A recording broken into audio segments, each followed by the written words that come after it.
OBS recording, and that's fine. We can always edit that later. It's already streaming on Discord. Does somebody want to send out a note that's saying, if you can't make it, it's in the join the Discord. Perfect. God bless you, Henyo. You've saved the game to plug yet. Wow. You've done it once more. I'm happy to see it. Nah, this is my chair now. Fair enough. This is my chair now, Guy. All right. I'm Guy now. Yes, that's your name. That's crazy. It's actually a very famous Portuguese name. Actually, I would believe that if you said that to me. I'm gonna be honest.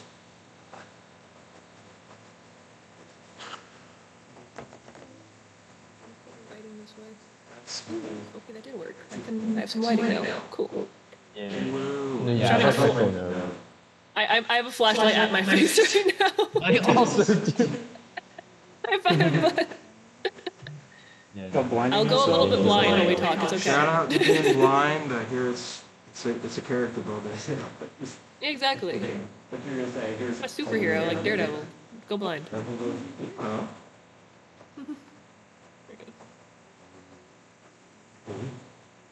You could get it now.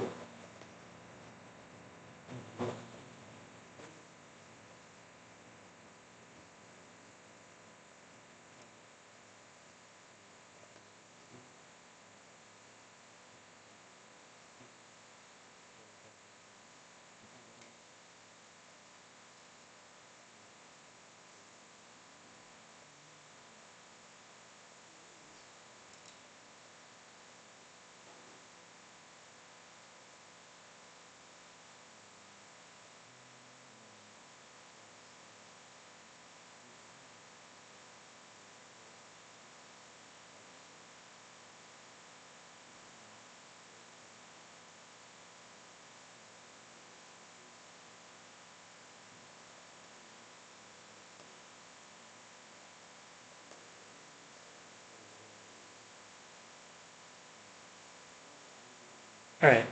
I think you can start whenever you'd like. So, yeah, just let us know when you begin. I can start now. Thank you so much, and thank you for having us. Yes, thank you. I guess we can start with a little introduction. Hello, my name is Mikyle. I'm one of the founders of Turtle Tech Art. Hi, I'm Tessa. I'm not a founder, but I love Turtle Tech Art. I am happy to be involved all the time. So we're doing a talk today on a day in the life of a tech art intern in the games industry. A little overview of what we're going over today is who are we, our personal journeys, our day-to-day in the industry, as well as like a little internship post-mortem. But before we get into that, I wanted to talk like a little bit more about like, what even is Turtle Tech Art in the first place, so you can kind of know who we are. We're actually a worldwide technical art community. In case you don't know what technical art is, we essentially bridge the gap between art and technology in the games industry. So whether it's through shaders, through rigging, and developing tools for artists, we in the game development industry are essentially a major like support role and fundamental building block in any game development team.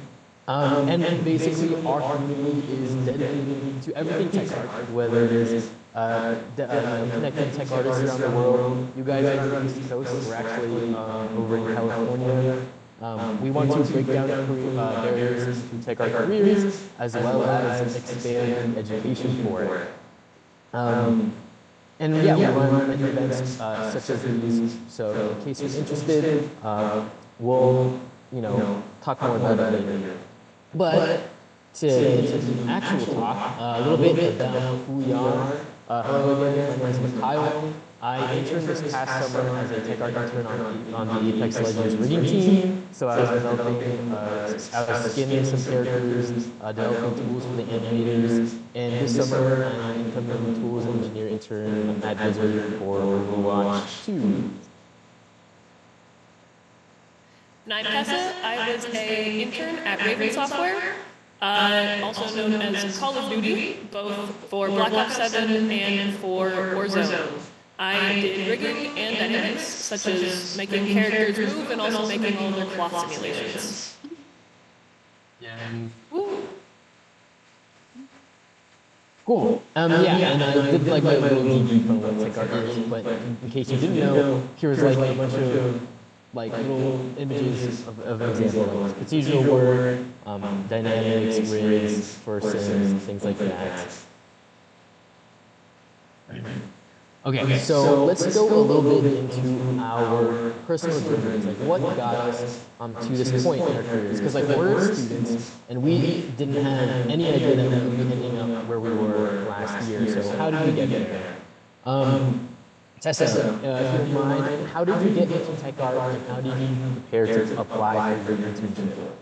So I got into tech art by diving into first animation because I didn't know what tech art even was or was an option at first. So I went into 3D animation because I love working in 3D, and that was what my program had the most 3D pipeline towards. And then while I was animating, I got frustrated because I wanted the rig to do things for me. I didn't want to hand animate everything.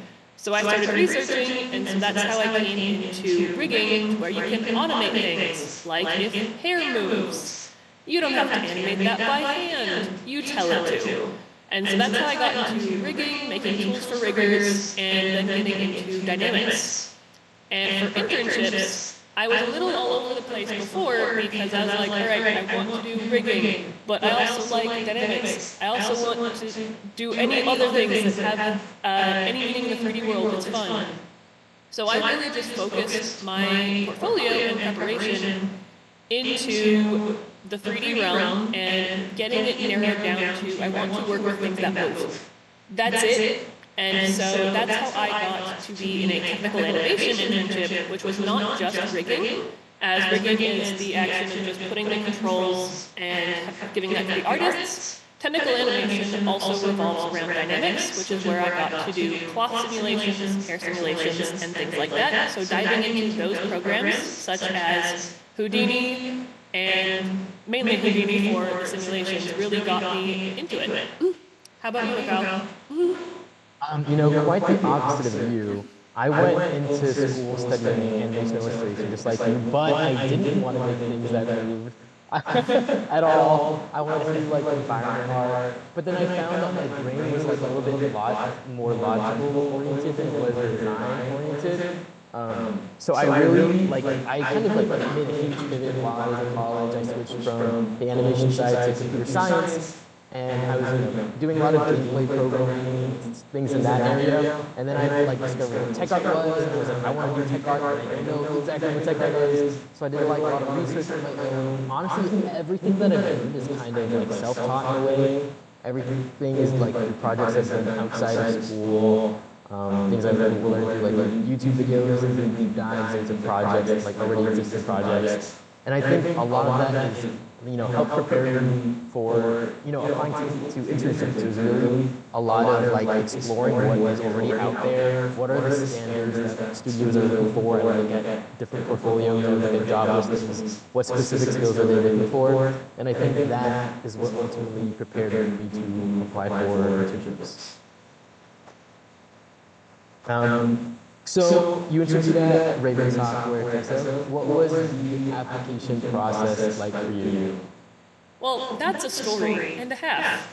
Because a normal application process might be you go in, you apply, you get rounds of interviews, and then you hope. For me, I had a little bit of an interesting way around it. I applied to Blizzard for environment art. Because I said I was still a little bit frazzled of what I wanted to completely focus in, and I do love environment art and modeling, so I'm like, if I have a chance, let's do that. I get denied for it. That's okay. And then I get an email from the recruiter saying, hey, we'd like to call you about this other internship when you have time. And I'm like, okay. This is amazing. I get on the call. She's like, all right, this is what technical animation is. That's something you'd be interested in. I said, absolutely. And that is when I got to have an interview with two of, not necessarily the directors of the company, but leads. And after that, there was silence. There was no follow-up. Obviously, they didn't know what was happening because they were not recruiters. And then I get denied for it too. And then basically the next day, I get another email stating, The person who we had as our first choice did not accept the internship. Would you like it? No other interviews. So I said, absolutely. And then I went to Wisconsin for 3 months working on Call of Duty. So whereas my experience was not linear, it shows that not every process is going to be the exact same, and you might have a lot of curveballs thrown at you. So how about you, Mikyle? Was yours a little bit more normal? Yeah, it was. But I think yours is like a great example of how like things can really shake up in this industry. Like I remember you were telling me that like oh no, like they're not responding, and then suddenly you hit me like with an offer. So things can really change.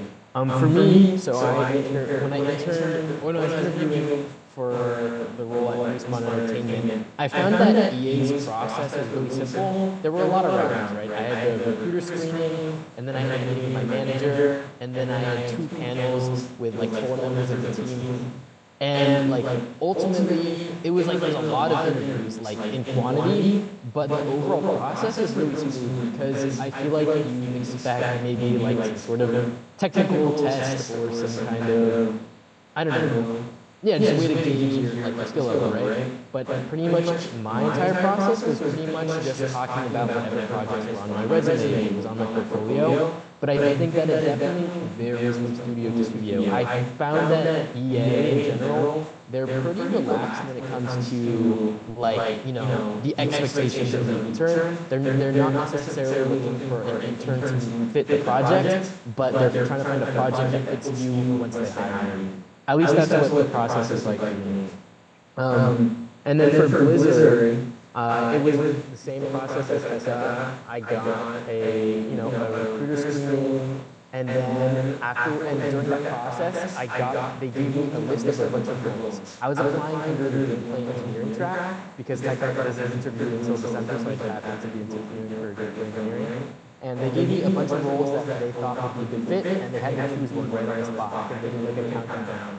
And then I just chose whichever one I thought was a better fit for me. And then I moved on. I interviewed, did one interview with the team, and that's pretty much it. But I did hear a lot of other stories where people in other roles had to do, pretty heavy linear algebra, C++ technicals.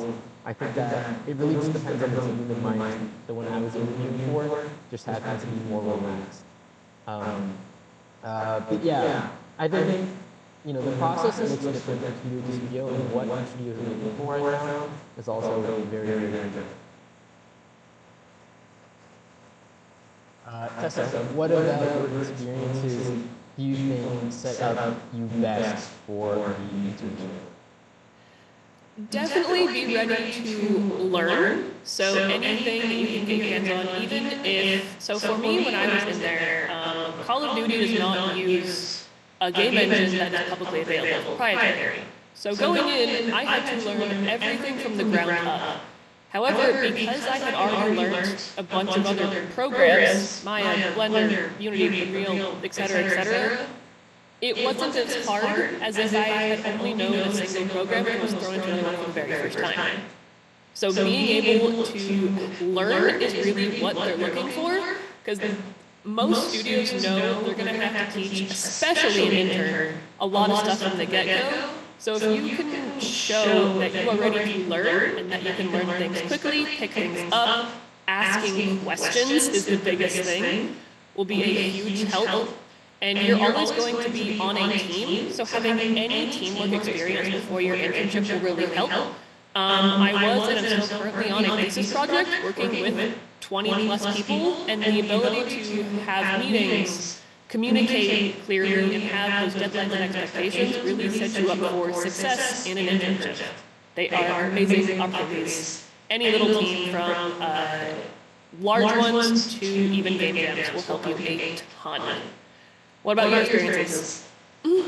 It's funny that you mentioned, the idea of working on teams, because I think that's probably the number one thing you can focus on, at least to showcase your ability to succeed in the games industry with you put it on a resume.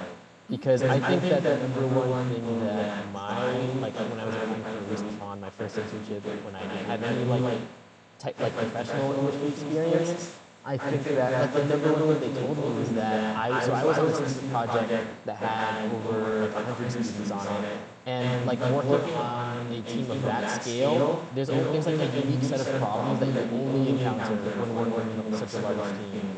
Because there's so many areas for like opportunity for errors in the pipeline, communication, and everything. So learning to adapt around that is like pretty crucial. And I noticed that that's something that like, especially the AAA studios heavily consider when applying for internships. So I would say like Tessa said, like finding environments where you are constantly collaborating and doing teamwork with a bunch of people, it's huge.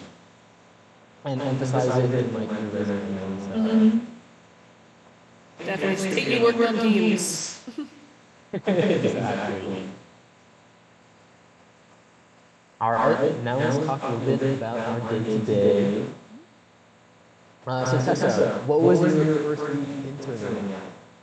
Pretty much, for me, since I had to move to a completely new state to do it, the real first week in the state was moving in, and I also brought my cat along, so that was fun. So you're going to have to move most of the time. You can see my cat in her Call of Duty shirt.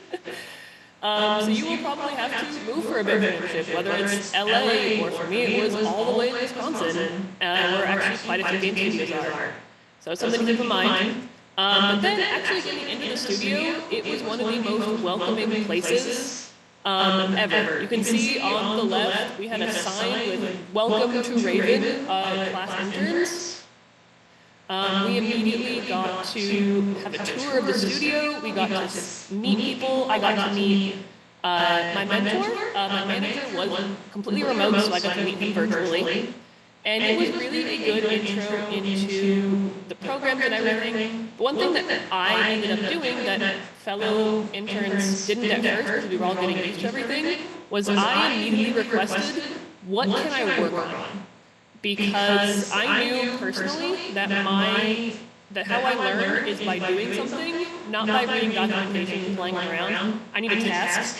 And so as soon as I asked my manager that, he was like, oh my god, yes, here's your first intro task, which for me was not obviously anything in the game. It was take this old model we have, rig it, and be able to put it in the game engine. Which was really, really fun and a perfect first intern task. To where I was able to get critique from him, I believe that same week. It was very simple. And just getting that feedback loop, being able to ask my mentor, and in general on the non-work side, it was meet people, have coffee chats, and just go around and see what everything is like. Ask people, what are you doing today? And then you get to learn how animation works, how tools work, everything like that. It's very fun. How about yours, Mikyle? My first week was actually pretty chaotic. I think I like almost arrived late on my first day because I was expecting so much traffic. So my team was like entirely remote because I think like just my role was remote, but I lived like in proximity to the Redwood City office in California. So I was going to like EA's main office where I didn't have a team, but they were still letting me, I guess, do my orientation there and everything. It was really chaotic because I didn't have my hardware because they shipped my PC to my home. So it was like a lot of back and forth between my manager and all like the internship promoting like coordinators. It was really chaotic. So I didn't get as much done as I did. I didn't have a task until the week after, just because there was a lot of prep and planning. But I think one of the things that stood out to me is like how nice everyone is. Like I think it's really, when like I think the game industry in general, like the community is very tight, and everyone's kind of willing to help out. I think I schedule like a lot of coffee chats that week with like different people I met, different people that I do talks. So that's like for the most part what I spent like a good chunk of my first week doing. No actual learning, but definitely a lot of getting to know my environment and who's working. So what kind of projects did you work on during your internship test? I got to work on both Warzone was the main first one, as well as Black Ops 7, which I can talk more about now that it's released. For the first task was helping with enemies for Black Ops 7, because while all these AAA games and their studios have a lot of auto rigging, there is still a lot that has to be hand done by people. So for instance, the enemy I had to help had hanging handcuffs on one side and a belt across his entire body. And that was, my big task was weight paint and also make physics on the jiggly handcuffs. And after that, I got to go into Houdini, where you can see on the bottom left, that white ninja. That cape was one I got to simulate in Houdini, because my main task of the whole internship, beyond learning rigging and some in-game physics, was how to use Houdini in Call of Duty in a way that doesn't cause pain to everybody learning new programs. So I made an entire pipeline of how to go from animation that is done in Maya to Houdini and back into Maya so that it can be put into the game engine. So I got to do a lot of that for multiple wallpapers for Warzone, as well as testing behind the scenes on assets they already have, such as Sev from Black Ops 6. I got to work with her and the jacket that's around her waist, which clips constantly, and so I got to see if I could improve that. And then in the end, I got to help with a lot of physics on enemies in Black Ops 7. Enemies that have big long hoods and capes. I got to figure out and really dive into their game engine physics system and how to implement those, which was very fun. And so Mikyle, you also got to do some fun rigging work. How was that like? What did you work on? Well, rigging wise, it was actually pretty scary because I am not really a rigger despite me getting a rigging internship. I'm more of like a tools, developing tools in like my Blender, in the engine and stuff like that. So I have like some rigging experience, but not enough to actually be like competent. So, like when I worked on 2 skins during my graduation, one was in the top right, that's the Pathfinder Halloween skin that came out last month. So I would work on like the weight painting for all of them, but it was like a huge challenge considering like I didn't really have like workflow, I didn't have to do any of that, or I didn't know how to do any of that. But like, you know, the entire time, my team was extremely helpful. Like I think I got like a straight up demo in like my morning coffee chat with my manager. I got like another demo from my mentor, and then I got like also more demos and also like critiques from like a lot of the other like riggers on the team. So ultimately, it's like if you don't know how to do like something specific, I found that like everyone's really helpful and very open to helping out. And on top of that, I also work on an animation rendering tool in Maya. So it basically simplifies the process of rendering animations. So it was cool. Like during my internship, I got a lot of experience not only working on like, you know, rigging and learning more about that, but also something that I'm more experienced in, which was developing that tool. I had like something I know how to do and something I don't know how to do, so that no matter what, I was like learning during the internship. Okay. So, do you have any embarrassing intern stories that happened during the internship? I wonder if 2 of these images on the slide are mine. So I have many times where I would call my mentor over, and I'm so glad she was in the office with me, because I would message her on Slack, like, hey, this isn't working, can you come help me, there's an error. And she would walk over, look at it, and go, I've never seen this before. And so I'm like, that's not good. Why do you, who've been here 5 years, not know what I'm doing? And so you can see on the left, I have errors that are just increasing into the 8,000s. At one point, I left it, and it went to 40,000. We still don't know what that was. My mentor and I were very confused. We went to IT. We were all very confused. And then I opened the file again, and it was fine. And so we just ignored whatever happened there. And the mentor was like, cool, it's fixed now. I'm like, it wasn't, but it's fixed. And the other one is right in the middle of Houdini and some chaos, since I had Houdini experience before this, but it wasn't necessarily in full-blown cloth simulations on an animation. So my first few tests were basically what you see in the middle, where I wish I knew what was happening in that image too. I think I see a foot and a head in there. Beyond that, that is a cloth sim. That is an active cloth sim doing something. But it is a lot of causing errors, but then getting help and then learning from them. Because as Mikyle said, everybody is so friendly and ready to help you. I could message anyone with an error, including like the head of technical direction for Raven Software, and he'd be like, okay, I'm coming down to your computer now. And I'm like, thanks. How about you, Mikyle? I know you didn't probably break as much, but a little bit. Oh. I was pressing the button, but it wasn't working. So mine was a lot less technical, but like I think maybe like my second or third week of working at Respawn, I was so we had like a play test, and I play tested, spent like an hour or two playing, and then I gave feedback in a like to an email that was like listed somewhere like in like a Slack channel somewhere. It says like it was like feedback. It was like the email was called feedback. So I did my feedback, sent an email, turned on my computer.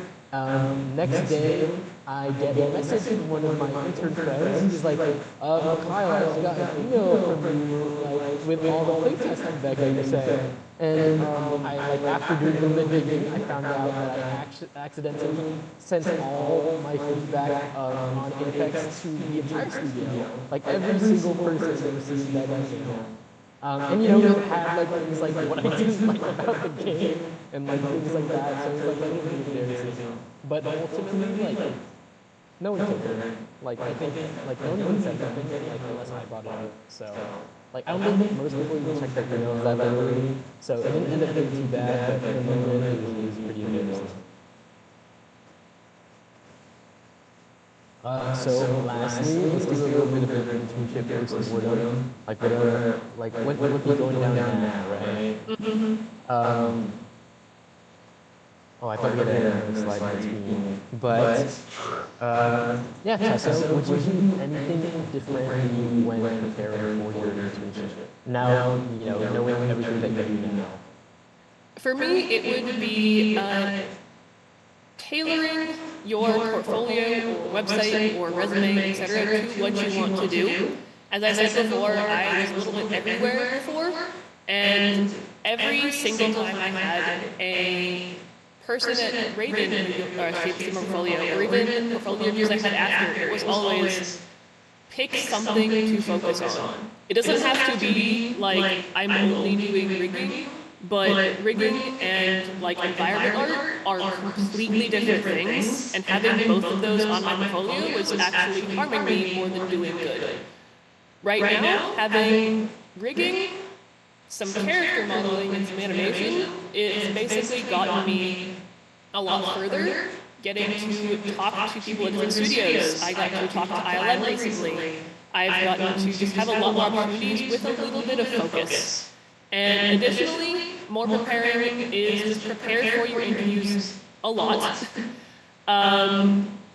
I definitely prepared for my interview when I had the one with the people at Raven, but I think I could have done a lot more than to be able to answer their questions and prepare questions ahead of time. And because one thing is research the studio you're going for. Call of Duty is very realistic. I did not have many realistic things in my portfolio. So in the interview, I had to open Maya and screen share my current project to showcase that I could do realism. So know what you're going for, have even general examples. Like if I was to reapply for Call of Duty, I wouldn't need to like model and rig a soldier, but having something with realistic textures or movements would help me a lot. How about you, Mikyle, now that you've kind of gotten into 2 internships, what advice for your third? I think it's interesting. I feel like I under-prepared for the second interview, so I thought I was at the beginning. But what I was going to say is that it's interesting because you're a lot more art-oriented role than I am, and a lot more on the engineering side. So I wish I like you knew what you wanted to focus in, but I wish I specialized sooner.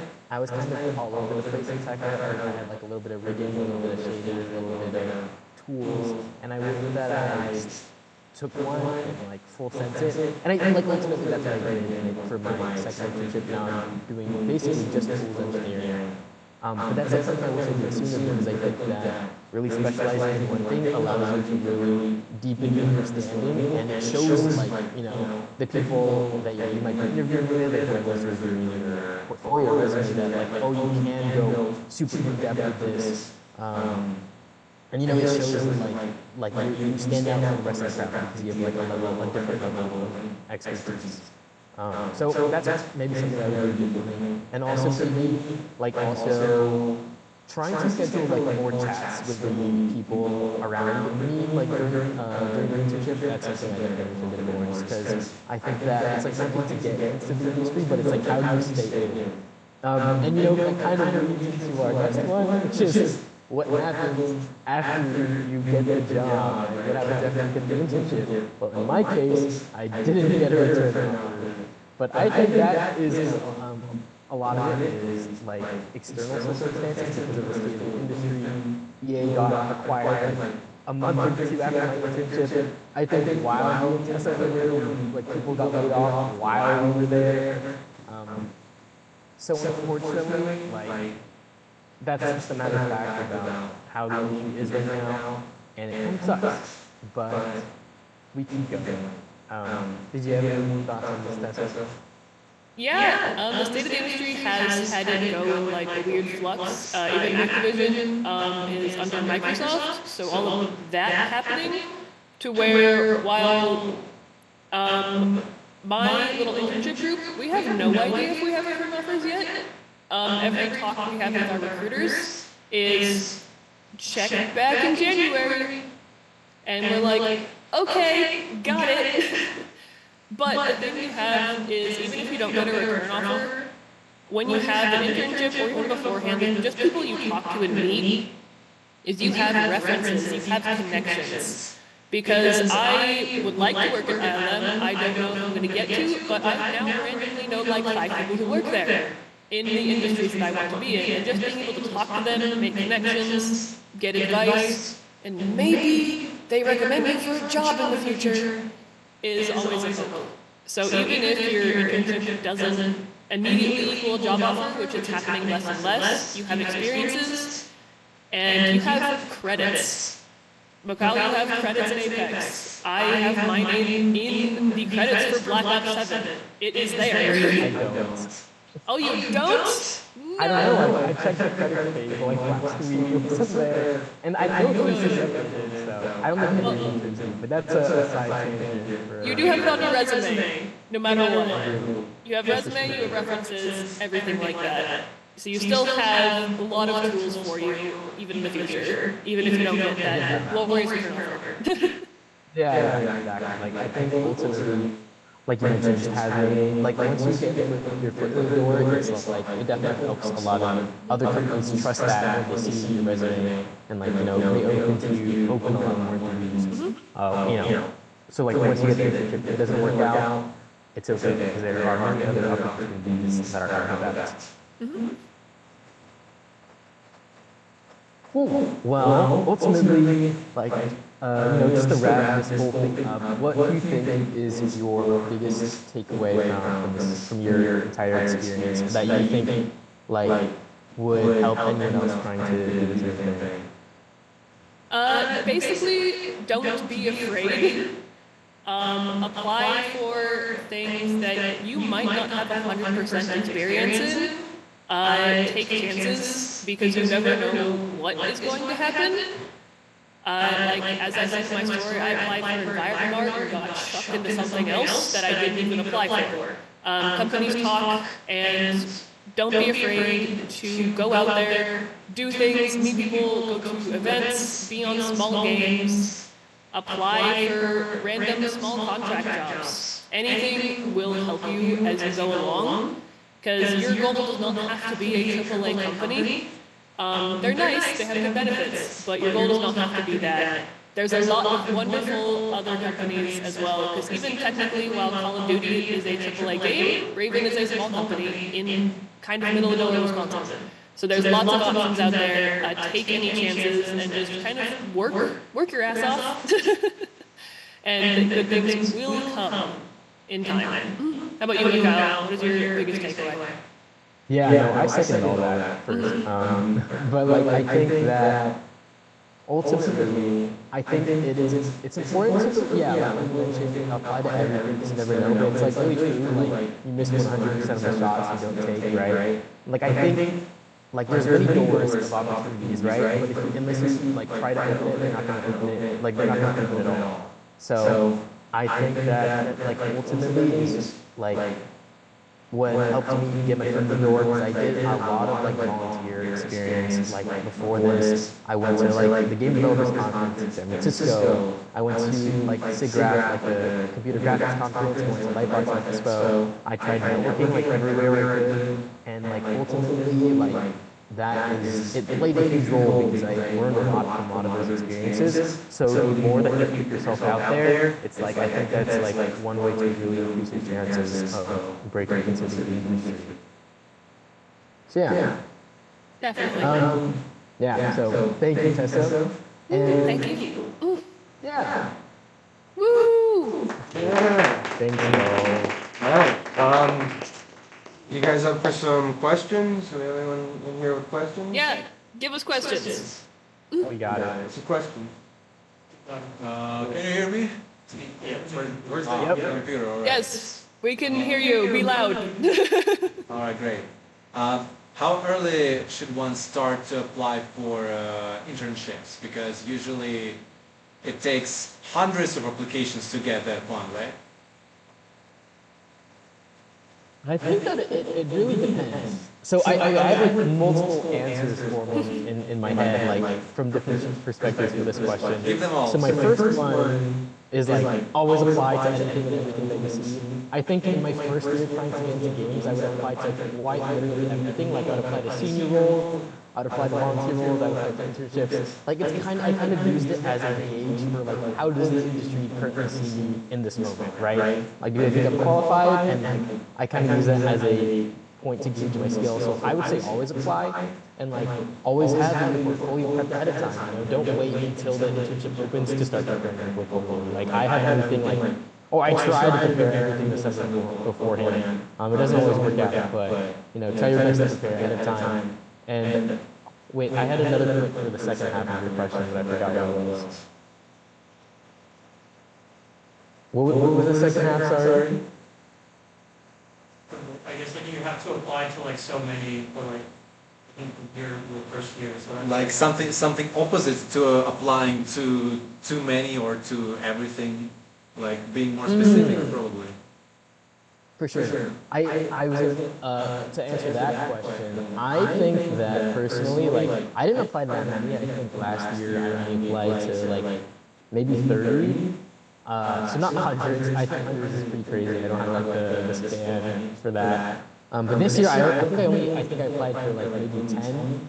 I think the role I got right now is maybe like the third role I applied to, like in the timeline.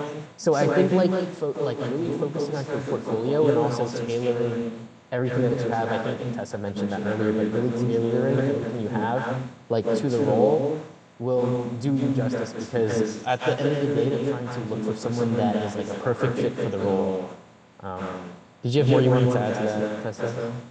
Yeah, it's basically the same thing of apply now. Even just get your portfolio, website, resume, everything ready now with the best that you have. One failure is, I have to finish this project and then I'll apply. Don't do that. Even on my portfolio, I have a work in progress on there because it's something I am proud of currently and it's just going to keep getting better. But I have it on there. So you can apply, just keep going, and if you have a website, a portfolio, just start applying. Especially for niche roles. Like my best experience as someone trying to go into bringing into technical animation is I have applied to every single one I can find, and that number is about 7. There's not many, so apply as much as you can, especially if it's more niche. Yeah, that's true. I said I didn't apply to a lot, but that's just because there's not a lot out there. So that's just how it is. Did that answer the question? Yeah, thank you. May I follow up? Yeah. Or- All right, great. So I understand how specific one should be in terms of applications, but um, Tessa, you mentioned at some point that when you became more specific on what you're good at and who you want to work as, the flow got better and you felt more comfortable.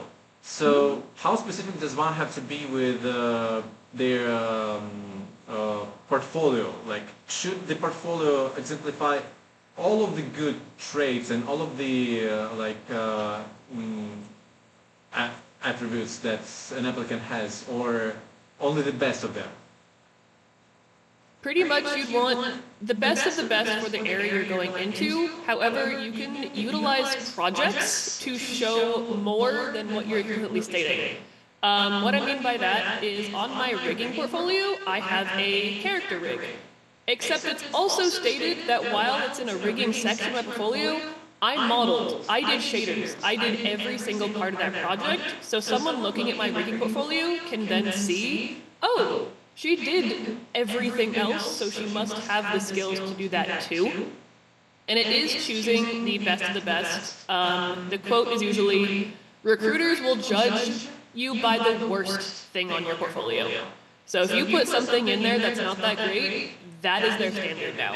So it's choosing what you have as your best work.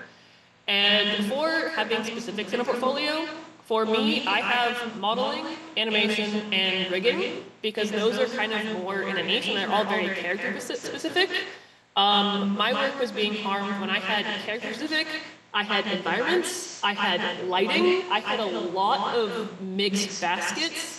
And what that usually can tell recruiters is you are not focusing your time onto one thing, so you're probably not going to be as good as the person who only focuses on that one thing. So you can be varied, but you don't want to go like the entire spectrum of a pipeline. It's be pretty niche to what you're learning and having like maybe 2 steps outside of that. And I think that answered your question, hopefully. Oh yeah, great answer. Yay. Thank you very much. Yay! And if you have anything you want to add onto that, Mikyle, as well. I don't. You hit all the points. Yay! Hi, can you hear me? Yes. Okay, just to follow up on that, kind of hit the point that I was going to get to, but as far as you mentioning that, Mikyle, that you applied to like 30 internships, how do you balance, your portfolio towards that, towards that perfect person for that role versus like being diverse enough that you represent yourself well to all of those different 30 different. That's a good question. Especially, I think like maybe last year I probably applied to a lot of tech art. I guess it's like maybe the spectrum of what I applied for. I applied for like tech art positions. I applied for a lot of tools engineering positions. I applied to like technical direction in the film, like the animation industry. I might have gone for some gameplay programming roles, but like ultimately like I still try to. I think this goes off a lot of what Tessa mentioned, where I kind of categorize, like right now I have things categorized by, I guess, each individual thing that I do. So I have like a section for rigging, and I have a section for tools, which is like where my main focus is. And that's like mainly the roles I'm going for. But I think I have 2 separate pages on my portfolio, and like that has allowed me to apply for different things because I just have different content for each one that I can send different links to different recruiters. Does that answer the question? Yeah, it does, thank you. I can second having different pages. It helps a lot. Yeah. Especially if, there's things that you don't want the recruiter to see because they're not really relevant. Will you guys be at GDC this year? Hopefully. Oh, yeah, we will be. If you guys, I guess we can add our contact info after this in case you guys want to contact us and post this. But I love GDC. Like, I've pretty much committed. Like, I kind of want to go every year of my life from now on. It's so fun. Yeah. if any of you haven't been before, like I highly recommend. Sorry? I was just gonna say that a bunch of us are applying to be CAs, if you know that program. Okay, nice. Nice. It's the conference. I hear a lot of. Sorry? Do you know about the conference associate program? Sorry. I do know a few things about it. I believe there's like you get assigned, like everyone gets assigned different things. Like some people get assigned like doing setting up for the conference, like the weekend before. Some people will like monitor the different panels that are happening throughout the conference. But I do know that you could like trade shifts with people just in case there is like a talk that you want to go to that doesn't align with yours. I've never done it myself, but I know it's like a great way to, get the opportunity to go to GDC. And I found that there's a lot of also scholarships and communities that give out free passes. Like I think last year I accidentally got like free passes just because there's like a lot of lotteries that you can apply to, whether it's like maybe there's a color, there's a University of Arts community, especially because we're students, I find that we qualify for a lot of them. So there's a lot of avenues in case you guys are searching for ways to go to GDC next year. Maybe we see you. Yeah. Turtle Tech Meetup. Woo! Yeah, we also host a meetup, so in case y'all want to pull. But yeah, thank you for the question.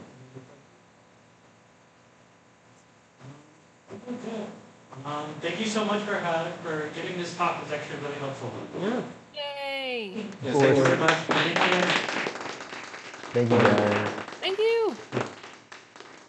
All right. Well, hope you guys have a great rest of the day. I know it's 3 hours behind, but Yeah. Maybe you still have sunlight. you guys have sunlight unlike us. So. It's pitch black. Only a little bit.